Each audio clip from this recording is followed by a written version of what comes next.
Affordable প্রাইসে দুটো balcony সমেত একটা 3 BHK ফ্ল্যাট, তাও আবার মানকুণ্ডু রেলওয়ে স্টেশন থেকে ওয়াকিং ডিস্টেন্স। প্রাইসটা খুবই সুন্দর, আর যে কমপ্লেক্স 300+ ফ্ল্যাট। দুটোই আমাদের বিশাল বড় ডাইনিং কাম লিভিং এরিয়া। ওদিকে দুটো বেডরুম পাচ্ছেন পরপর, এদিকে কিচেন, এখানে ডাইনিং এরিয়া খুবই সুন্দর। আর এই সাইডটায় হচ্ছে আমাদের ঢুকে আমাদের সিটিং এরিয়া, বিশাল বড় স্পেসড আউট এরিয়া। এই হচ্ছে আমাদের বেডরুম নাম্বার 1। রুমের সাইজ মোটামুটি 11-12 সাইজের অ্যাপ্রক্স। আর এদিকে যদি চলে আসি, এদিকটা হচ্ছে ওপেন, এই হচ্ছে ব্যালকনি, নিচটা হচ্ছে পুরোটাই গার্ডেন, খুবই সুন্দর। এদিকে যদি আসি, এদিকে একটা বেসিন পেয়ে যাচ্ছেন। এটা হচ্ছে কমন টয়লেট, ফ্লোরিং তো অ্যান্টিস্কিড টাইলস আছে, বেসিন পাচ্ছেন, এখানে ইন্ডিয়ান পাচ্ছেন। অ্যাটাচ টয়লেটে পেয়ে যাবেন হচ্ছে আমাদের ওয়েস্টার্ন টয়লেট। রুম নাম্বার 2, এটারও মোটামুটি রুম সাইজ 11-12 অ্যাপ্রক্স।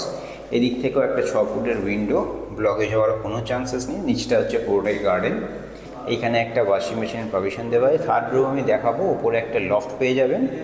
এই হচ্ছে আমাদের কিচেন, এল টাইপের কাউন্টার টপ পাচ্ছেন, ফ্লোরিং হচ্ছে কিছুটা এরকম, আর এখানে চিমনির প্রভিশন দেওয়া আছে। শুধু আপনাদের ওয়াশ করিয়ে রং করাতে হবে, আনইউজ ফ্ল্যাট। এই হচ্ছে আমাদের থার্ড বেডরুম, যেটা হচ্ছে বেডরুম নাম্বার 3। এর সঙ্গে একটা ব্যালকনি পেয়ে যাচ্ছি আমরা, এই ব্যালকনিতে চলে এলাম।